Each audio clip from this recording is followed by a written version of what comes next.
तो आज हमारे डाटा माइनिंग सीरीज़ का लेक्चर नंबर 2 है। कल हमने डाटा माइनिंग का ये टॉपिक ट्रांजैक्शनल डाटाबेस के बारे में पढ़ा था और रिलेशनल डाटाबेस और ट्रांजैक्शनल डाटाबेस में काफ़ी सारी सिमिलैरिटीज़ हैं।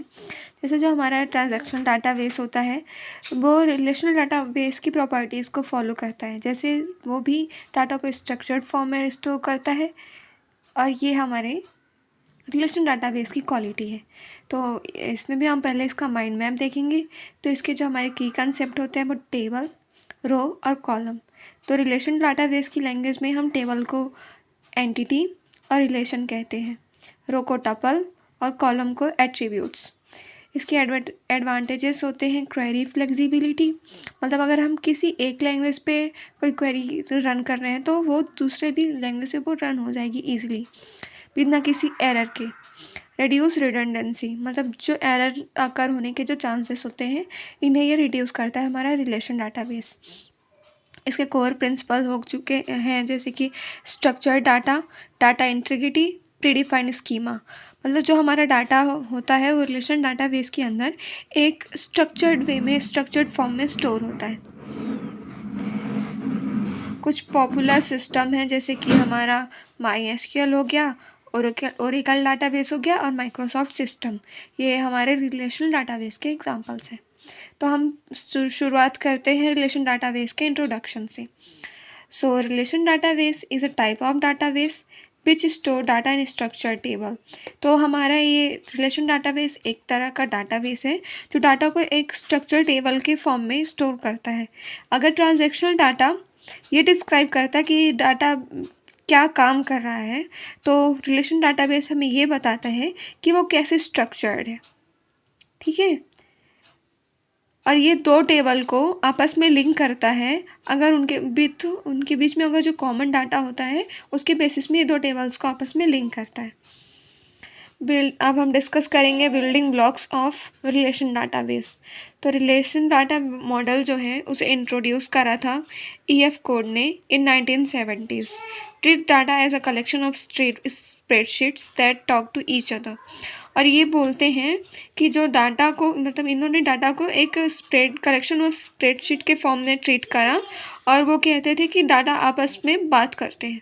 तो सबसे पहले हमारा जो टॉपिक है, मेन है, वो है हमारा टेबल, जिसे हम रिलेशन कहते हैं, एंटिटी कहते हैं, also known as relation which is use to represent a specific thing.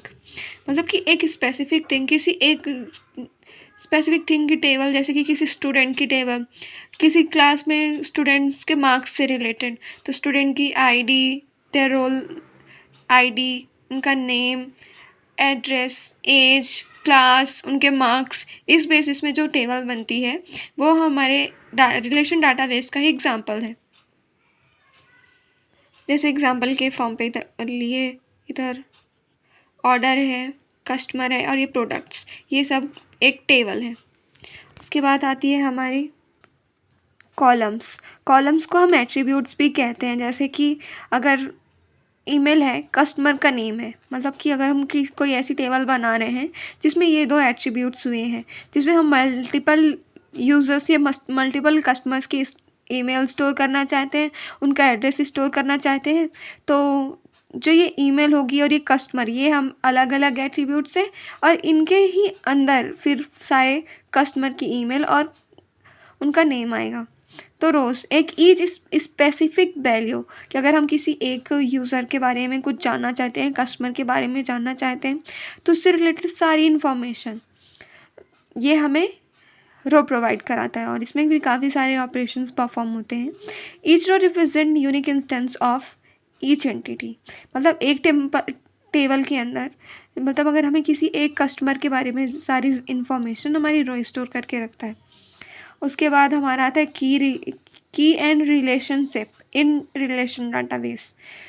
What make it relational is the ability to link table together without duplicate data. मतलब यही हमारे रिलेशन डाटाबेस की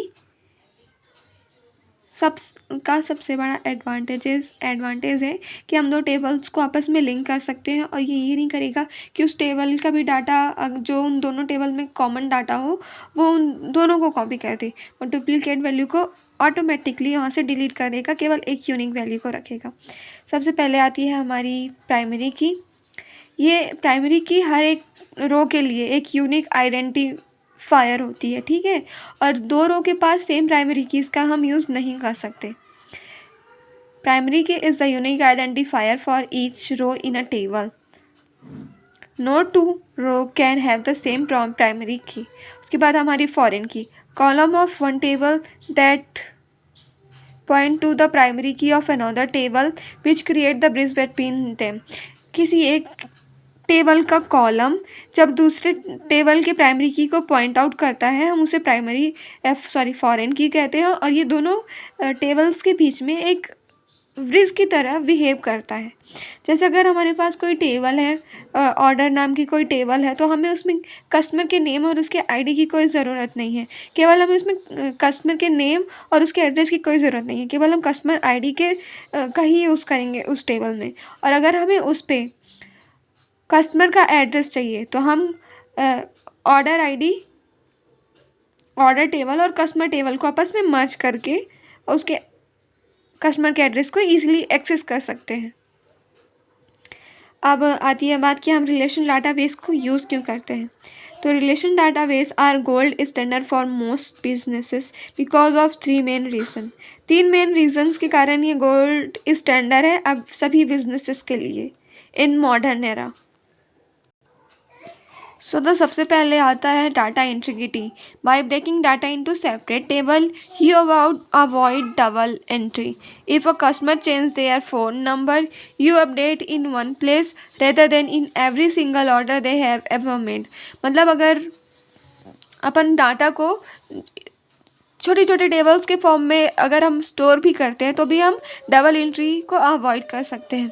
अगर कोई हमारा कस्टमर है, उसने अपने फ़ोन नंबर को चेंज करा, तो हमें केवल एक जगह पे उस चीज़ को चेंज करने की ज़रूरत होती है, और वो ऑटोमेटिकली हर जगह अपडेट हो जाएगा जहाँ जहाँ वो यूज़ हुआ होगा। ये हमारे टाइम को बचाता है, और बहुत सारे ऑपरेशन, मतलब कि एक ऐसा ऑपरेशन होता है जो ये वर्क परफॉर्म करता है। उसके बाद हमारा आता है SQL support. Structured query language is a powerful and universal language, ठीक है, जो वाइडली यूज़ करी जाती है डेटाबेस को हैंडल करने के लिए। अगर हम उसे कोई क्वेश्चन पूछ रहे हैं कि show me all customer from New York who spend over $500 last month, अगर हम इसे पूछ रहे हैं, अगर ये डाटा उस टेबल के अंदर स्टोर है कि मुझे उन कस्टमर्स की लिस्ट दो जो $500 से ज़्यादा लास्ट मंथ स्पेंड करे हैं, तो ये सिर्फ उन्हीं लोगों को के नाम लिस्ट में शो करेगा जिनने ऐसा किया होगा। उसके बाद हमारा आता है acid कॉम्प्लेंस। They are made to ensure that transactions are processed reliably, making them perfect for financial and operational system. Acid कॉम्प्लेंस जो हमारी एसिड प्रॉपर्टी होती है, नहीं भाइयों, वो ये इंश्योर करती हैं कि जो ट्रांजैक्शन हो रहे हैं, जो भी ऑपरेशन हो रहे हैं, वो फुली इंटीग्रेटेड, उनके बीच में कोई भी ड्यूरिंग ट्रांजैक्शन कोई भी रिडंडेंसी, कोई एरर और कोई फेलुअर जैसी चीज़ें ना आए। तो यही है पूरा ओवरऑल रिलेशन डाटाबेस के बारे में। ये डाटा को स्ट्रिक्टली स्ट्रक्चर्ड वे में स्टोर करता है in a form of table, row and column, ताकि यूज़र्स एंड कस्टमर इसे इजीली एक्सेस कर पाएँ। और ये डे टू डे डाटा को स्टोर करने के लिए मेनली यूज़ होता है। रघु नहीं।